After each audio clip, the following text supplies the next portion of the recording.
जम्मू कश्मीर की हरी भरी वादियों में बसा कटरा शहर, जहां हर साल लाखों श्रद्धालु मां वैष्णो देवी के दर्शन के लिए आते हैं। सितंबर 2025 का महीना था। मानसून की बारिशों ने पूरे उत्तर भारत को भिगो रखा था। मौसम विभाग ने भारी बारिश और भूस्खलन की चेतावनी दी थी, लेकिन मां के भक्तों का उत्साह कम नहीं हुआ।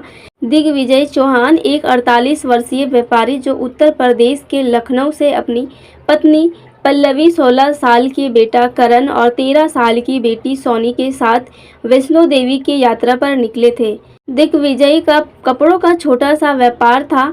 पिछले साल करण को एक गंभीर बीमारी हुई थी और डॉक्टरों ने जवाब दे दिया था। दिग्विजय और पल्लवी ने मां वैष्णो से मन्नत मांगी थी, मां, अगर करण ठीक हो गया तो हम आपके चरणों में हाजिरी देंगे। करण अब स्वस्थ था और यह यात्रा उनकी मन्नत पूरी करने का वादा थी। भक्तों, आधा अधूरा ज्ञान सुनना या छोड़ देना दुख और पाप का कारण बनता है, इसलिए इस घटना को अंत तक अवश्य देखें।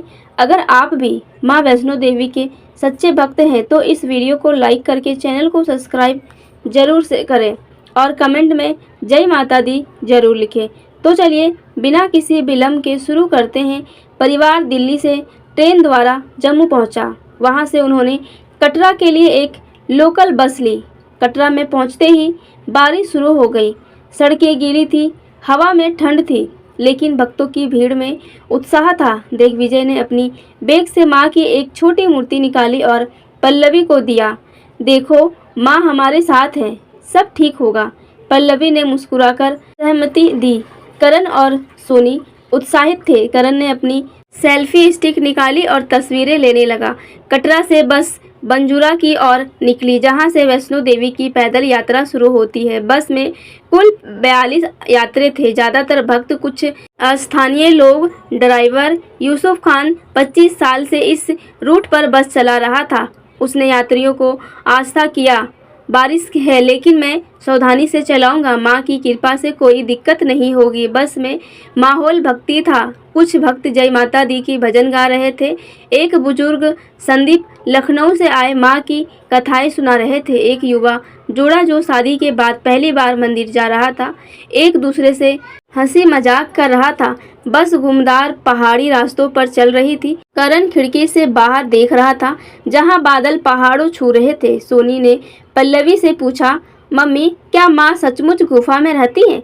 पल्लवी ने प्यारा सा समझाया, हाँ बेटी, माँ वहाँ पिंडी रूप में है, उनकी शक्ति हर जगह है। दिग्विजय ने करण को चेतावनी, खिड़की से बाहर मत झुको, रास्ता खतरनाक है।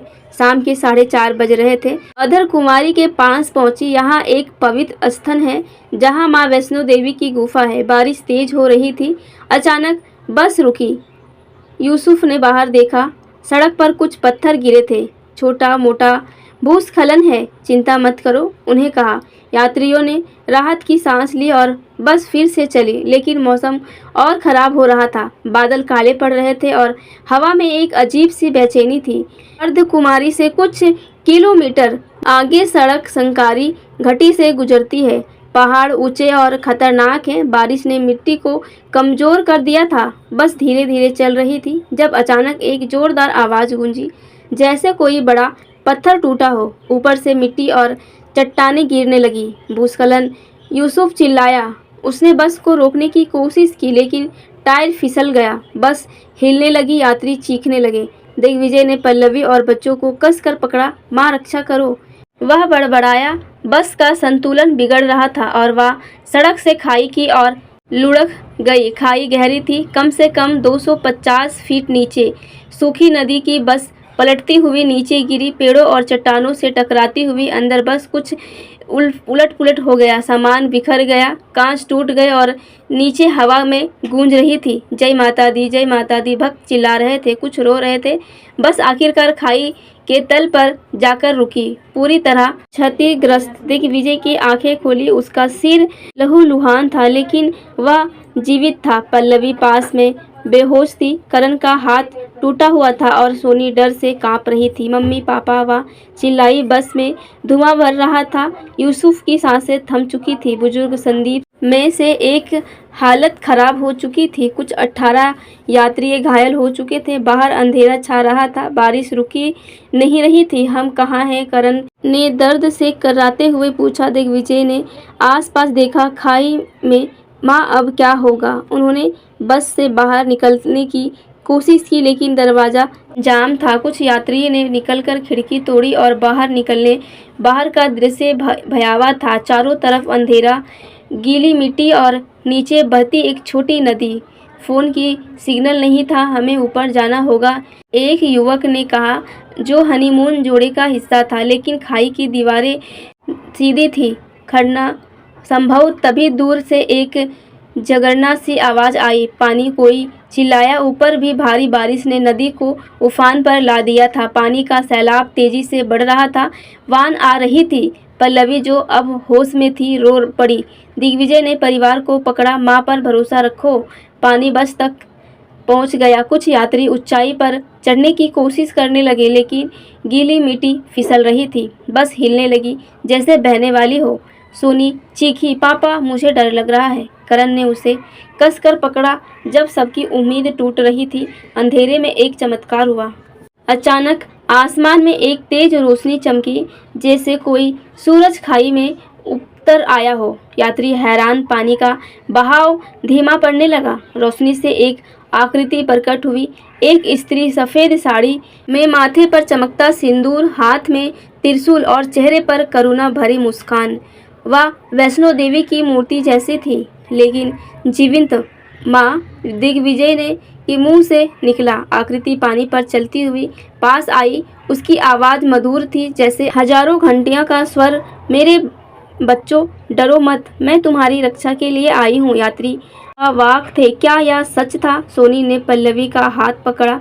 मम्मी, यह माँ है ना? पल्लवी की आंखों में आंसू थे। माँ ने हाथ उठाया और पानी का स्तर कम होने लगा। नदी का बहाव उल्टा हो गया, जैसे वह पीछे हट रही हो।